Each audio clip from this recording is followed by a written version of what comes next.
Então, geralmente eu engulo coisa demais, mas tá na hora de hablar. Uma pessoa que eu sigo aqui fez um vídeo falando sobre bloqueio criativo. Eu, pelo contrário, nunca soube como é esse bloqueio. Na verdade, o meu problema sempre foi sobre motivação. Esses dias eu ando bem desmotivado e triste, pra falar a verdade. Eu já falei na aba de comunidade, mas vamos lá. Desde que sou criança, eu joguei alguns jogos de RPG, até que eu conheci jogos de terror feitos no RPG Maker e me apaixonei. Acredito que jogos, assim como filmes, animes, podem dar uma mensagem positiva para as pessoas. Minha perspectiva de Omori, por exemplo, é que ele é um jogo que demonstra a importância das suas escolhas, mas também do apoio de amigos para a melhora de algum problema como a depressão. Na minha adolescência, eu tive várias relações tóxicas de pessoas que eu sempre tentava me aproximar, ajudar, e me tratavam mal. Isso tudo só reforçou meu pessimismo, então eu sempre acabo esperando o pior das situações e eu estou tentando melhorar isso para não me auto-sabotar, mas às vezes é difícil. Recentemente eu comecei a trabalhar com edição de vídeo e aconteceu uma situação que,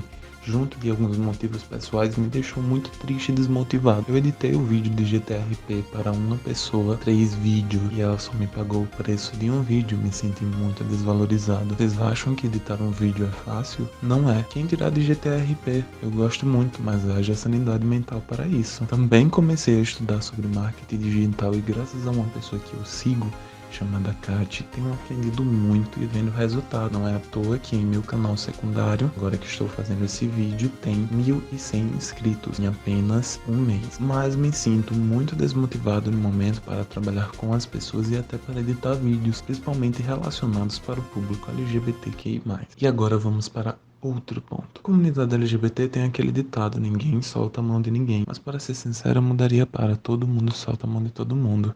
E você que se for, se sofrer homofobia, machismo, seja lá o que for, não justifica você ser tóxico com outras pessoas que não tem nada a ver com isso. Às vezes me sinto mais acolhido entre héteros do que entre o pessoal da comunidade, se bem que alguns falam coisas bem desnecessárias. Eu já sofri bifobia, principalmente do público LGBTQI+.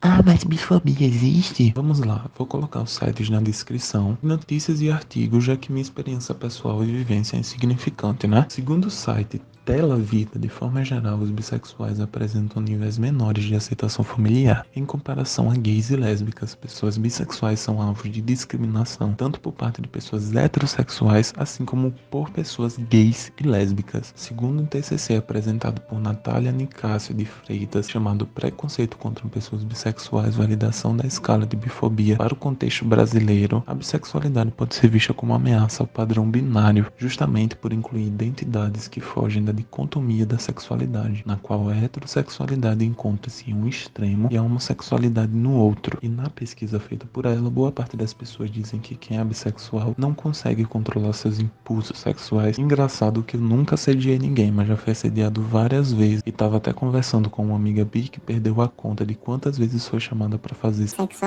E para o vídeo não ficar muito extenso, eu vou colocar outras referências que falam sobre bifobia na descrição, caso você não concorde, sinceramente. Foda-se. O que eu tô falando é baseado em ciência, não em achismo. Agora vamos para algumas experiências que eu tive. Eu nunca vi tanta toxicidade às vezes como eu vejo no público LGBTQI+.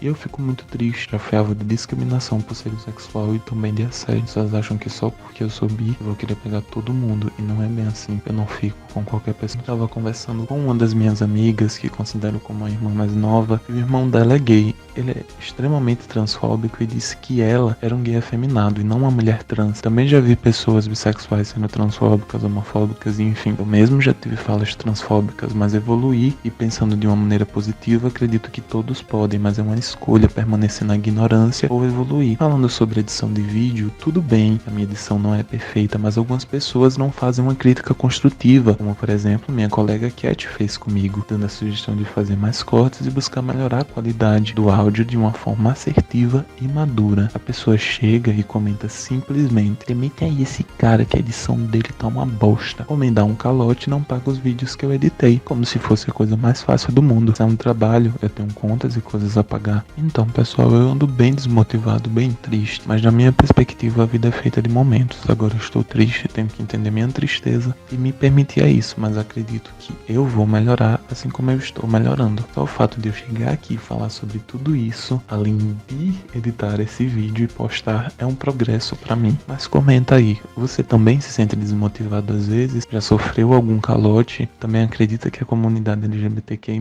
no geral, acaba sendo tóxica e não muito receptiva? Esse foi um vídeo com roteiro, me esforcei pra cacete pra editar ele. Espero que vocês gostem. Tenham um ótimo dia.